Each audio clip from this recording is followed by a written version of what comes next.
পড়ে গেছি।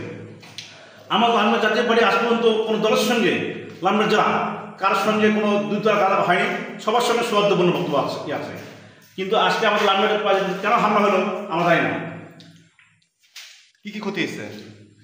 ক্ষতি তো এখানে আমাদের মানে টিভি নিয়ে গেছে, তারপরে আমাদের ইলেকট্রিক সাউন্ড বক্স ছিল স্টেডিয়ামে থেকে আমার ফ্যান ছিল, টেবিল ফ্যান, তারপরে আমাদের পানি লাইনের মোটর নিয়ে গেছে, বাথরুমের ফিটিং সব ভেঙে ফেলছে, আমাদের সভাপতি রুমের মানে সব ছবি ভেঙে ফেলছে, সবার ভেঙে আগুন তুলে বলছে, এবং আমাদের প্রায় 200 মতন প্লাস্টিকের চেয়ার ছিল সেগুলো নিয়ে গেছে, এবং আমাদের পল্লীবন্ধু হুজুর মোহাম্মদ এরশাদের ছবি এবং জিএম কাদের স্যারের ছবি ভেঙে নিচে ফেলে দিয়েছে। আপনারা যা দেখছেন মোটামুটি তারা সম্পূর্ণ লুটপাট করে চলে গেছে। আসলে এটা আমরা বলতে পারছি না, এটা এলাকার লোকজন বলতে হবে। আমরা তো মারগঞ্জে গভীর রাতে এই মানে 11টার দিকে আমরা এই জিনিসটা দেখলাম। এত রাতে আসলে আমাদের পার্টি থাকা কথা না। এটা এখন প্রশ্ন দেখবে যে কারা এই জিনিসটা করেছে।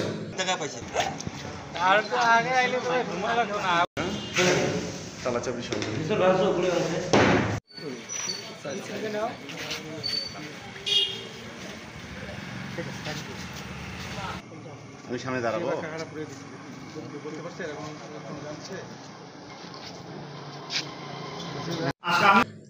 না, আমরা চাই এটা সুস্থ তদন্ত হোক, সুস্থ তদন্ত হয়ে যারা করেছেন তাদেরকে আইনে আনা হোক। এখান থেকে 15 মিনিট আগে এখানে আসলাম, আমি শুনেছিলাম, টেলিফোনে শুনলাম যে এই ঘটনা আমাদের পার্টি অফিসে। আমি এখান থেকে রাত 8টার সময় চলে গেছি। আমাদের আজকে সারা দেশে 64 জেলায় যেমন আমাদের প্রোগ্রাম ছিল, পার্টির চেয়ারম্যানের বাসা রংপুরে ভাঙচুর করার প্রতিবাদে সারা বাংলাদেশে আমাদের আজকে এটা বিক্ষোভ ছিল। তারই অংশ হিসেবে আমরা লালমনিরহাটে এটা উদযাপন করছি আজকে। কিন্তু খুব সুন্দরভাবে সুষ্ঠুভাবে আমরা করলাম, অনুষ্ঠান করলাম, করে আমরা সবাই চলে গেলাম, অনুষ্ঠান শেষ করে চলে গেলাম। গভীর রাত্রে কে বা কারা সন্ত্রাসীরা দুষ্কৃতিকারীরা তারা পার্টি অফিসের জিনিসপত্র বাহির করে তারা এইরকম করে পোড়া দিল। একটা দেশ তো কোনোদিন এরকমভাবে চলতে পারে না, একটা দেশ কোনোদিন এরকমভাবে তো চলতে পারে না। দেশের কোনো কমান্ড কন্ট্রোল নাই, কোনো চেইন অফ কমান্ড বলতে কিছু নাই, কারণ এইরকমভাবে তো কোনোদিন চলতে পারে না। দুষ্কৃতিকারীরা যদি এখানে ক্ষতি করতে আসে, বিরোধী দল অথবা বৈষম্য বিরোধী যারাই আসুক না কেন, কিন্তু তারা তো চুরি করে নিয়ে যেতে পারে না।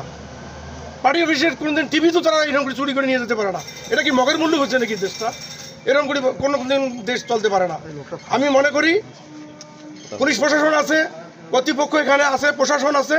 আমি মনে করি দ্রুতভাবে চিহ্নিত করে সন্ত্রাসী কারা জাতীয় পার্টির অফিসে আজকে এই গভীর রাত্রে ভাঙচুর করলো, অগ্নিসংযোগ করলো, তাদেরকে তারা আইনের আওতায় নিয়ে আসবে, এবং এটার জন্য আমি ধিক্কার জানাচ্ছি। পার্টি অফিসটা এইভাবে আগুন দিয়ে পুরাবে, লুটপাট করবে জিনিসপত্র, এটা আমরা ভাবতেও পারি না। একে অপরের ক্ষতি করে একজনের পার্টি অফিসের উপরে নির্মমভাবে হত্যার জন্য এইভাবে আগুন ধরায় দিবে, লুটপাট করবে, এটা আসলে ভাবতেও মানবতার দিক থেকে অনেক কষ্ট লাগে। যে দল করবে, আপনারা আপনাদের দল করেন, আমরা আমাদের দল করব, কিন্তু এই শত্রুতা, মারামারি, রাহাজানি এটা জাতীয় পার্টি পূর্বেও সাপোর্ট করে না, এখনও করে না। আমাদের দলে কোনো সন্ত্রাস নাই, আমাদের দলে কোনো মারামারি নাই, আমাদের দলে কোনো রাহাজানি নাই। আমাদের দল সত্যি একটা শান্তপ্রিয় দল। তো আমরা চাই সব দলে সমানভাবে এগিয়ে যাইতে, তো হিংসা বিদ্বেষ করে আমরা আগাইতে চাই না।